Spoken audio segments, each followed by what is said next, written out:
The heavy silk of my lehenga felt like a prison sentence as I stood at the mandip. 22 years old, and my future had been decided over chai and spreadsheets.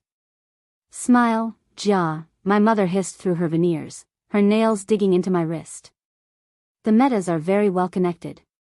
I forced my lips upward as cameras flashed. Across from me stood Rahul Mehta, the stranger I'd seen exactly twice before today. His profile had listed him as 6 feet 1 inch, IIT educated, excellent family background. The photos hadn't shown how his obsidian eyes could look right through a person, or how his full lips pressed into a flat line of resignation. The priest's chanting faded to white noise as Rahul slid the gold band onto my finger. His touch was clinical, his palm slightly damp, until his thumb brushed my knuckle in what might have been accidental solidarity. "Don't look so terrified," he murmured in English, barely moving his lips. "I'm not a monster." The scent of sandalwood and something faintly metallic, nerve sweat, clung to him as we circled the sacred fire. When we were forced to feed each other mythi, his fingers hesitated at my lips. For one reckless second, I considered biting down. The reception was worse. A parade of aunties pinched my cheeks while their sons clapped Rahul's back. "Such a perfect match," they crooned, as if love could be measured in carats and caste. That night, in our 5-star suite paid for by his father, we stood on opposite sides of the king bed. "You take the left," he said, tossing me a pillow. I don't snore. I stared at the gaudy floral arrangements, just like this marriage, and wondered which of us would break first. The Bali villa was too quiet. Only the hum of the AC and the clink of Rahul's whiskey glass broke the silence. I glared at him from across the room. "You've been on your laptop since we got here." "Some honeymoon." He didn't look up. "I told you, deadline." "Oh, right. The fictional deadline you conveniently remembered after the wedding." That made him glance up. His dark eyes flickered with something, annoyance? Amusement? "You'd rather I fake romantic interest? Hold your hand by the pool?" "I'd rather you pretend * you don't despise me." He exhaled sharply, running a hand through his already messy hair. "I don't despise you, Jia. I don't even know you." "Whose fault is that?" "Yours." He finally shut his laptop. "You haven't said a real word to me since the wedding. Just sarcasm and sighs." I crossed my arms. "What did you expect? Poetry?" "I expected effort." He stood, his height suddenly imposing. "But fine. If we're both miserable, I'll sleep outside." I scoffed. "On the balcony? In this heat? Better than listening to you complain about how I breathe." He grabbed a pillow and stalked out, sliding the glass door shut with a click. I waited for him to come back. He didn't. Through the window, I could see him stretched on the lounge chair, one arm thrown over his face. Moonlight caught the silver streak in his hair. Stubborn bastard. But for the first time, I wondered if he was just as trapped as I was. The clock ticked past midnight when Rahul finally stumbled through the door, his tie loose and exhaustion lining his face. The scent of rain and whiskey clung to him. I sat at the dining table, reheated curry still steaming in front of me. "You waited," he said, voice rough. I shrugged. I was hungry.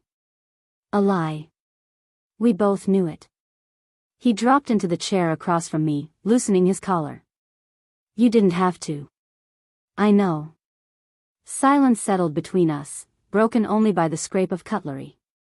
We'd spent weeks like this, fighting over chores, bills, whose turn it was to make tea, but somehow, we always ended up at this table. Then, one evening, he came home early. I didn't hear the door. Lost in the rhythm of an old song, I danced barefoot in the living room, my hair tumbling free, my body moving on instinct. I spun, and froze. Rahul stood in the doorway, his briefcase forgotten at his feet. His eyes, usually so guarded, burned with something raw. "You dance," he said, voice low. I swallowed. "I used to.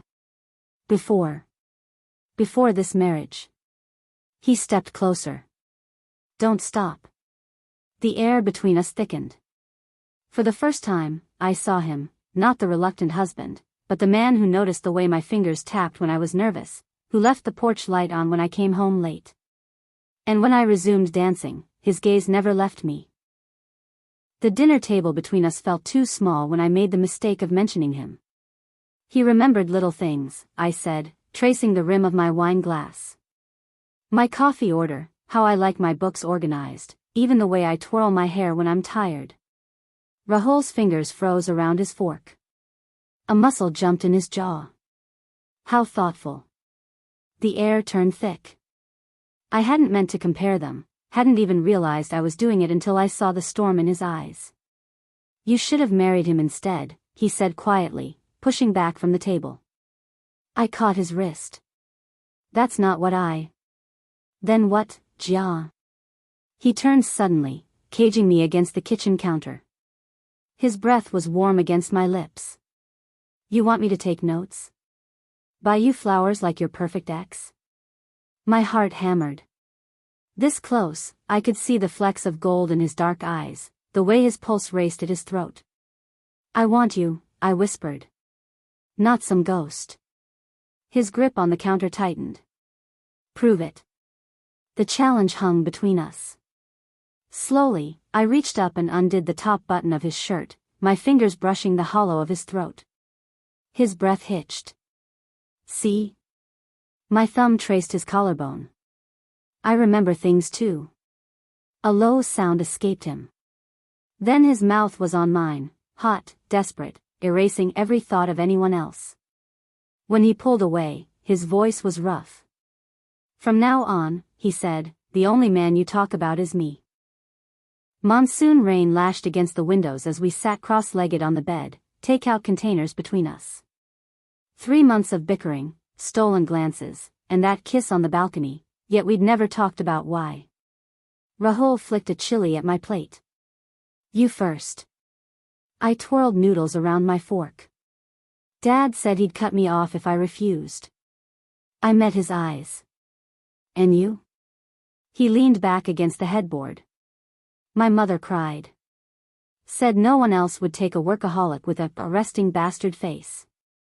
I snorted. Accurate. His foot nudged mine under the sheets. Your turn. Why'd you really say yes? The truth tumbled out. I thought, maybe you'd be different. Different how? Not like him. My ex's name went unspoken, but Rahul's jaw clenched. I pressed on. You never fake smile. You argue with me like I'm your equal. And, I gestured to his wrinkled shirt, you're terrible at laundry. He burst out laughing. Romantic. Shut up. I threw a napkin at him. Your turn. He caught it, his grin fading. I liked that you didn't simper at me like the others. Even when you called me a capitalist robot on our wedding day. I gasped. You heard that? Jia. He cupped my face, thumb brushing my cheek. I hear everything. The rain faded to a hush. In that moment, the arranged marriage felt anything but forced, it felt like ours. 5 years later, the house was never quiet. Papa. Look. Our 4-year-old, Ayan, careened into the living room wearing Rahul's shoes, comically oversized, slapping against the hardwood. Behind him, 2-year-old Mira giggled, clutching my mangled lipstick like a trophy. Rahul scooped them up, one in each arm, his dress shirt now adorned with sticky handprints. Bandits, he declared, kissing Myra's nose. Just like your mother. I swatted his shoulder. I stole 1 pen from your office. And my heart. He smirked, leaning in to kiss me, only for Ayan to shove a chubby hand between our lips. No mushy stuff. Later, when the kids were asleep, we collapsed on the couch. Rahul tugged me against him, his fingers tracing the stretch marks on my hips, new constellations he worshipped nightly. Remember when you hated me? He murmured. I nipped his earlobe. I never hated you. I just wanted to throw chot at your face.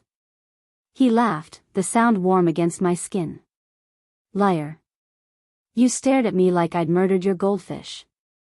Outside, Mumbai hummed, scooter horns, distant music, life rushing past. But here, in our mismatched home, his engineering journals piled beside my dance trophies, baby photos crowding wedding portraits, the world felt perfectly still. Rahul pressed his lips to my forehead. Still think arranged marriages don't work? I tangled our fingers together, gold bands glinting. Shut up and kiss me. And he did. If you enjoyed this story, don't forget to like and subscribe.